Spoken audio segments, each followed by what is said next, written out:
Hold on. Before I even start with the intro, like the video, share the video, leave a comment at the end of the video, and most importantly, subscribe to the channel. Now, without further ado, welcome back everybody to Uyana Talks Chelsea. You know what I'm saying? Another upload, another day, another upload. Let's go. I'm feeling good about this video. I'm excited to make this video. And before I get into the specifics of what today's video is about, right, I just wanted to say thank you very much for the support that you guys showed the last video, because I checked it, I think 45 minutes ago or so, and that video has 264 views, which is the most I've ever had, and that's crazy. So thank you very much to everyone who's watched the video, who shared the video, who left a like, who left a comment. You are very much appreciated. May peace be upon you and your family. Thank you so much. Now, let's get into today's topic. And today's topic is my reaction to Chelsea's sales of players so far, right? So I think with the player sales, what I'm going to do is I'm going to go part one, part two, part three. This will be part one, right? Because there's a few sales that still need to be completed by the end of the transfer window. There are certain players who can't stay at Chelsea, right, for another year. They need to be offloaded this summer, and they haven't been offloaded yet. So I don't want to wait until everyone's gone to stop reacting to the sales. So I just wanted to break it up. So there could be three parts, there could just be two parts, but there'll be more than one part. That's what you should know for sure. Okay. And then before diving specifically into my reaction to those player sales, I wanted to kind of, how can I say this? I wanted to call out something, a behavior of football fans that I really don't like, that I really, really disagree with, right? And I think is very negative for all of us. So, you know, certain players have left Chelsea now, right? And some people would say, oh, they're not proper Chelsea, whatever, they're not loyal to the club, right? Um, they value money over um the love of the game, playing for the badge and all of that, right? But now I just want to pose a question to you as a supporter, right? So think about this, right? Let's say you are a player, right? And you're playing for a football club, right? And you're meant to be loyal and everything, and you're supposed to basically die for the badge, right? That's what fans want you to do. But at the same time, when you're going through a rough patch, they turn on you. Like, does that make sense? So, as a player, why would you be loyal to a fan base who would be willing to turn on you very quickly if you fell into a bad patch of form? Now, I know I'm speaking very generally right now, but now I'm gonna dive into specifics, right? So let's take Marc Cucurella for example, right? Marc Cucurella was signed last summer, right? And people were very excited about the signing. They were so incredibly gassed. They looked at the fee, they're like 60 million. Okay, it's a bit much, right? But to be fair, we getting Cucurella in, and we're also basically using Brighton to develop Levi Colwill. So it's like, okay, this deal kind of makes sense. It's okay. We'll take it, right? We at least didn't have to sell Colwill. Cool. And he comes into the club, right? And I think his first game, right? His first few minutes in the Chelsea shirt, they were already singing his name, right? Saying something about his long hair, and they were also talking about paella, which is some Spanish dish. I think it has something to do with rice or something like that, right? So they're already singing a song about him, right? In his first few minutes in Chelsea Blue, right? Now, if you fast forward a few months, right, he had difficulties, he had hardships, he had off the field issues, like um, I'm not sure. I think his family was robbed or something like that, right? Their house was burgled, right? There was that. He also had an illness, right? I think in his mouth area, and things weren't looking so good on that side, right? But fans didn't care about that. They were just looking at him, right? His performance on the pitch and seeing this man is not performing, right? And then they changed their tune, right? And I was on Instagram a few hours ago and I saw a poll, right? Keep Kukurea or sell Kukurea. And 58% of people said that they would sell Kukurea. So now think about it like this, right? This man's only had one season at the top level in the Premier League. He still needs to acclimatize. He's had off the field issues, right? And people were singing his name at the beginning of the season, but at the beginning of last season. But now at the end of this past season, right, and going into the new season, a lot of people don't want him at the club anymore. They want him to be sold. And I'm just thinking, as a footballer, What's his incentive to be loyal to the club? If he's going to be treated like this, like, why would he be loyal to the club? I don't understand. I personally believe that supporters need to back their boys. If someone is contracted to pay for your football club, until the day they leave, you need to back your boy. It's as simple as that. And another comparison can be drawn with Kepa Arrizabalaga, right? Now, Kepa came in, right, as a replacement for Thibaut Courtois. He did all right in his early days, but then things started to go wrong for him. Really, really wrong, especially under Lampard, right?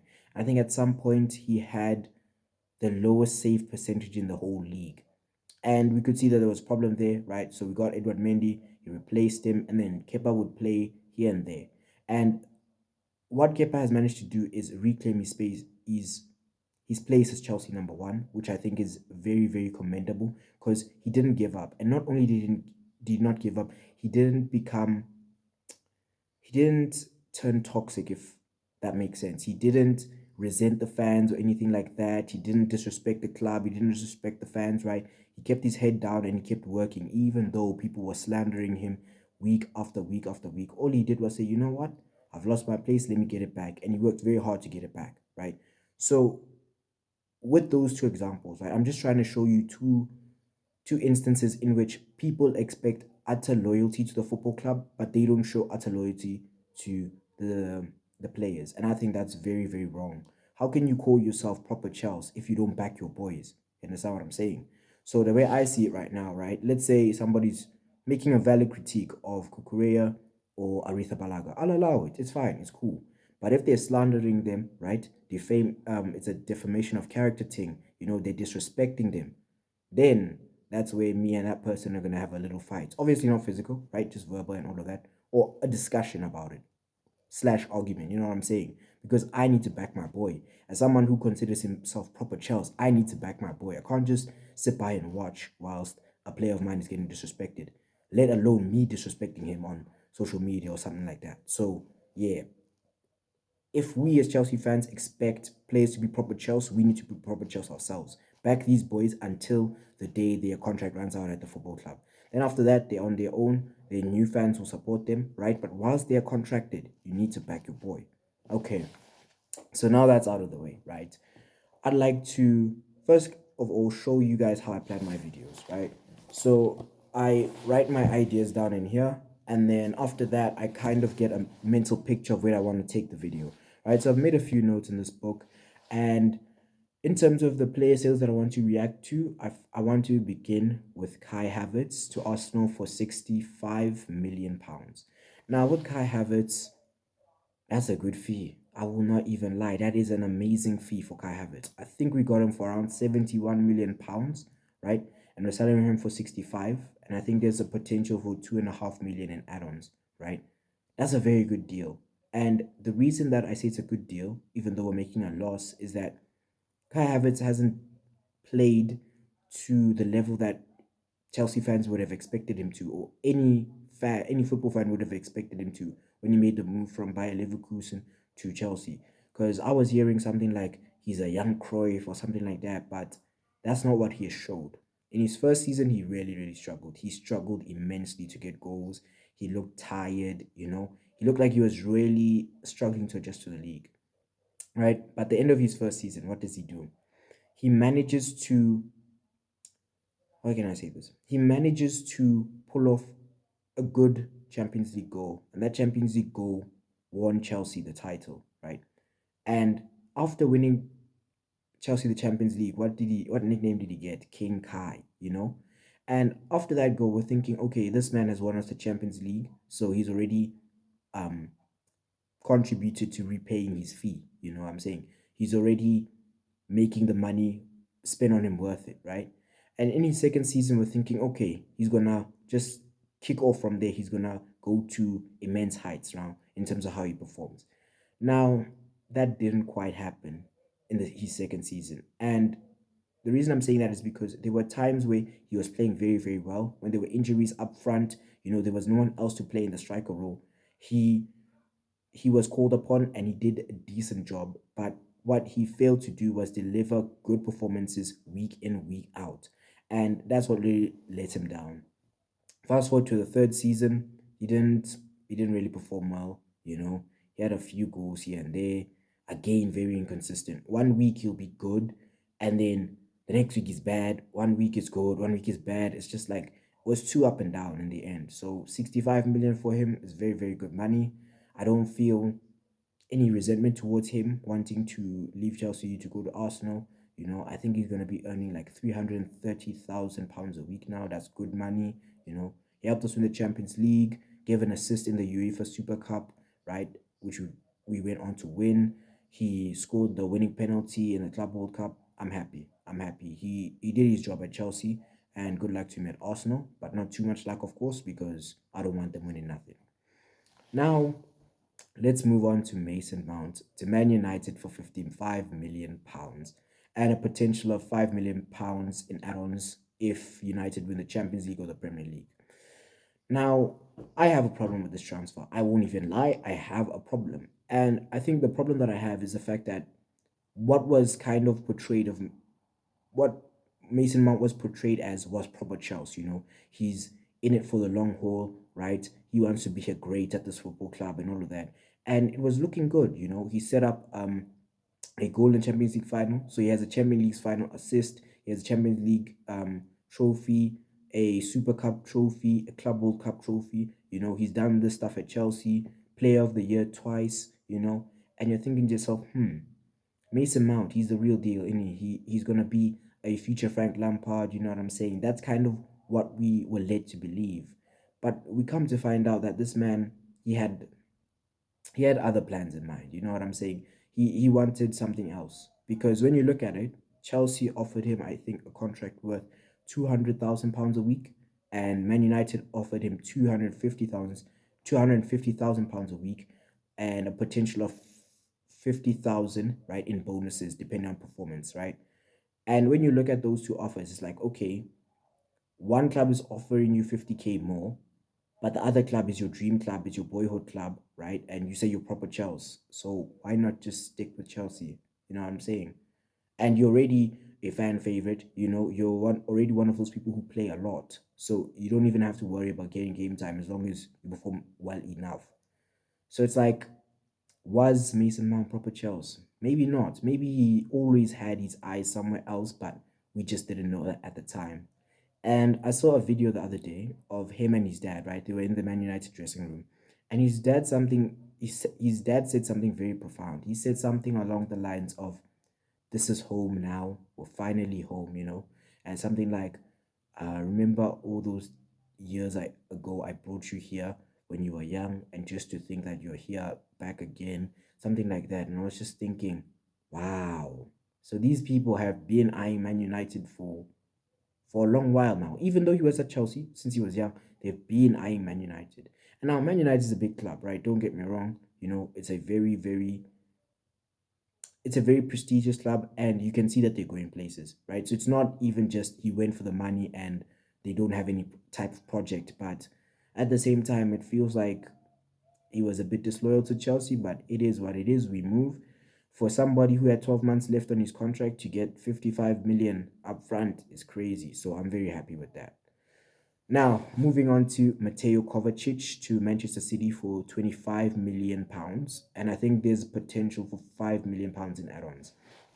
Now, with this transfer, it made me sad, bro. I won't even lie, it made me sad because I really liked Mateo Kovacic.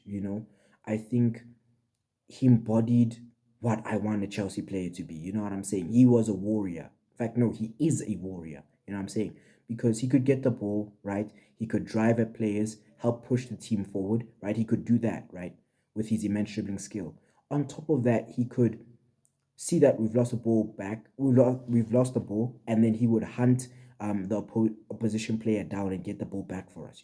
He embodied what I want a Chelsea player to be, an absolute warrior in midfield. And also we've had success with him, so that's also adds on to the layer of sadness seeing him go. Europa League champion, Champions League champion, Super Cup winner, Club World Cup champion, these accolades that he's had at the club, right? And all these good performances. I'm sad to see him go. Very, very sad. But he had an issue, and that was with injuries. Cover got injured a few too many times, bro. Like, it was it was a bit too often, right? It wasn't on Kante's level of getting injured, but it was enough for you to get worried about it, and think that should we keep him, should we not, because of um his affinity to being injured. Obviously, he didn't want to be injured, but it just happened that way, that he got injured many times. And maybe it's for the best that we've sold him, so that we don't have to deal with that issue now. That's Pep Guardiola's issue, not Pochettino's. So that's a positive at least. Um, and one thing I'll remember about Kovacic always is his song, bro. Is his song. I'm gonna miss singing that song as well. It goes something like Kovacic, our Croatian man. He left Madrid and he left Milan. He signed for Frank and said, Zidane. He signed for Chelsea on a transfer ban. Do do do do do do do do do do do do do do do do do do. And I'll miss singing that, right? But I think it could be for the best for us to have sold him, and it could also be for the best for him. Maybe he just needs a fresh challenge. Because are we gonna realistically win the league this season? I don't expect us to. And then as for challenging for domestic honors, Man City can do that just as well as Chelsea can, if not even much better. And then he can also play in Europe, so it makes sense for him why he would have left. Good luck to him, but again, not too much luck, because I don't want Man City to win anything. Now, in terms of Edouard Mendy, let's talk about Edouard Mendy, right? Our Champions League winning goalkeeper. Edouard Mendy's time at Chelsea will be remembered fondly, I think, because what he did for us in terms of our run to winning the Champions League was sensational. Some of the saves he pulled off were absolutely immaculate, bro. Champions League winner, Super Cup winner as well. And as much as Kepa is the one who saved the penalty at the end to win us the trophy, right? Mendy made some good saves during the match, to make sure the score stayed at 1-1. So shout out to him for that. And with the Club World Cup, as much as Kepa played a role in getting us to the final and made good saves, right, on our way to the final, Mendy played the final in the end, right? And as such, we can't knock his legacy or his contribution to us winning the FIFA Club World Cup. And then on top of that, some of the saves he made in the Carabao Cup final and the FA Cup final against Liverpool, right, in the 22-23 season were absolutely incredible. You know what I'm saying? It was those, no, it was in the 21-22 season, sorry. Those saves were absolutely immaculate. He was really on his game.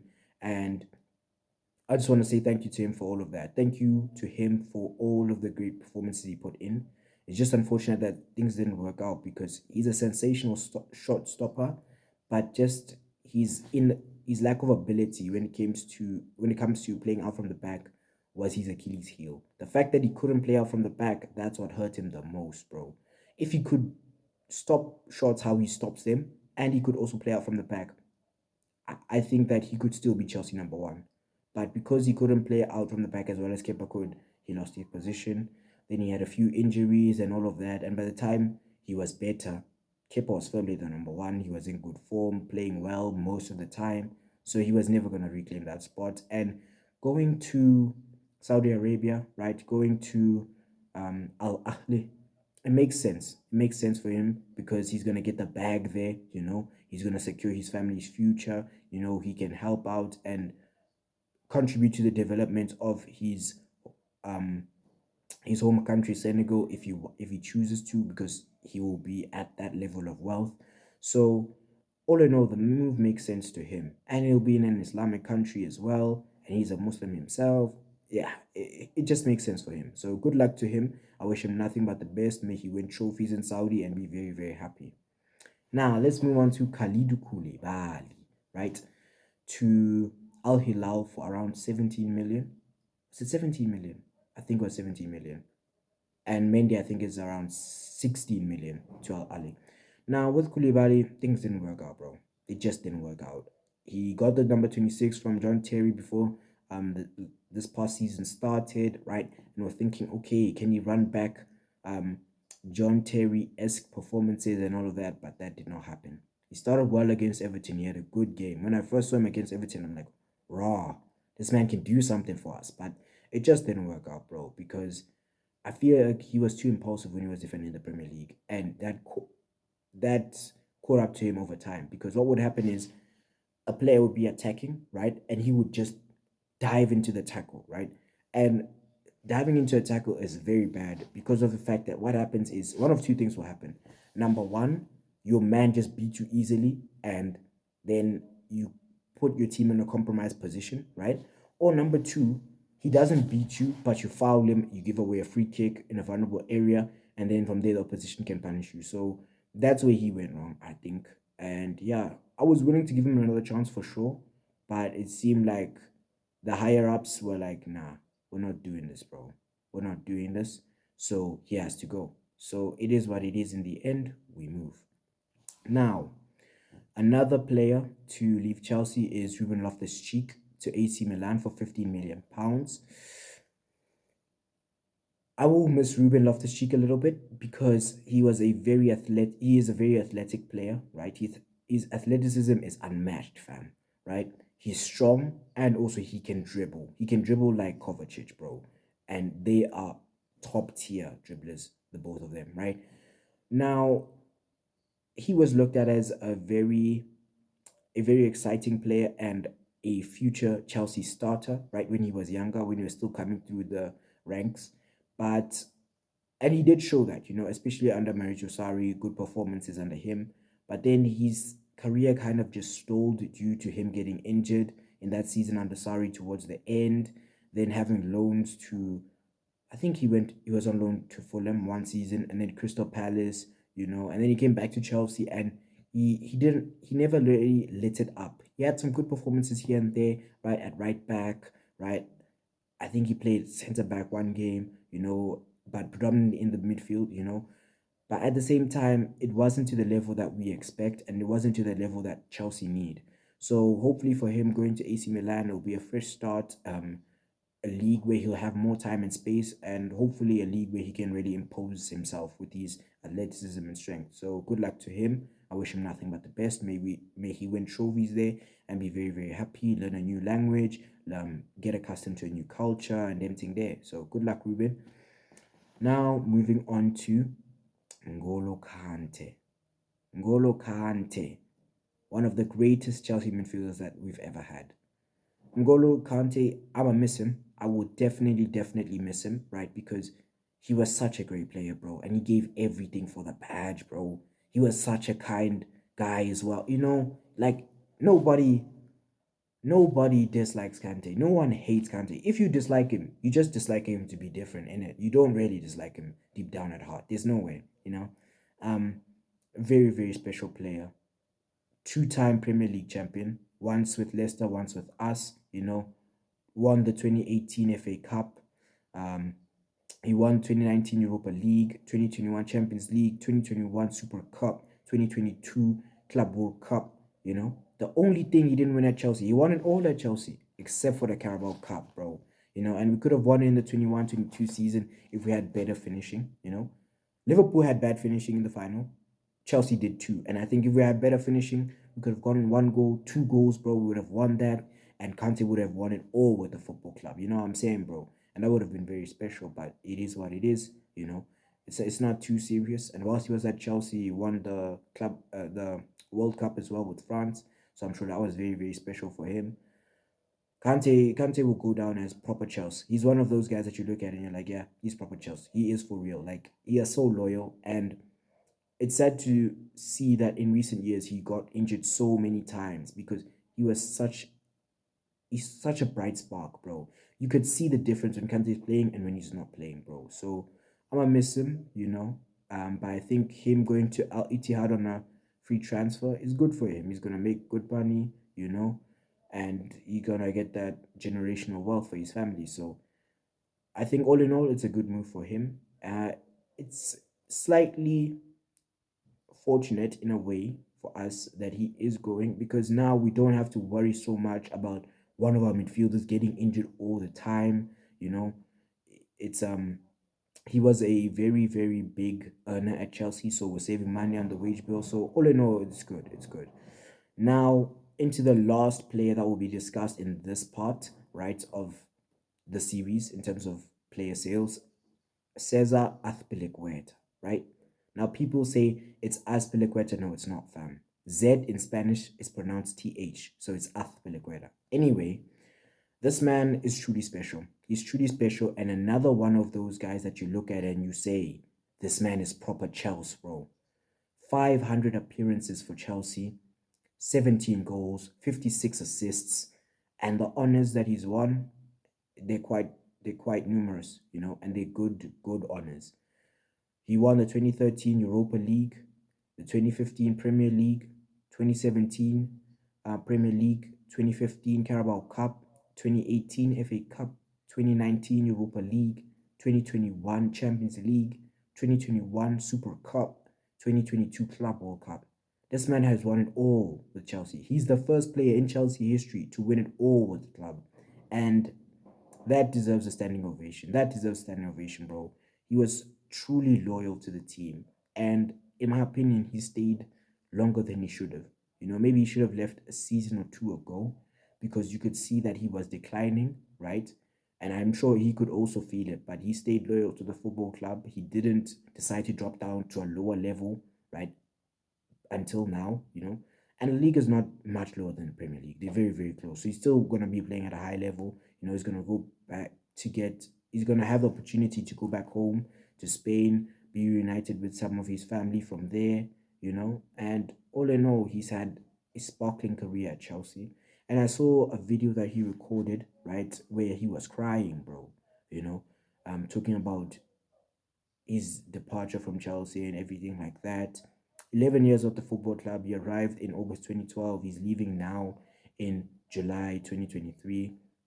He gave everything for the football club. I'm very, very happy to have had someone like him at my football club. He was a true captain, leader, and legend. Azpilicueta, we salute you, bro. We absolutely salute you. And he's a prime example of what a Chelsea captain should be. John Terry-esque, you know what I'm saying? So shout out to ISB. Thank you for everything you've done for the football club. And yeah, that brings an end to the video, guys. I hope you enjoyed it. Please don't forget to like, share, comment, subscribe, the whole thing. Put on bell notifications so that you've been notified when I've uploaded. And yeah, I'll see you on the next time.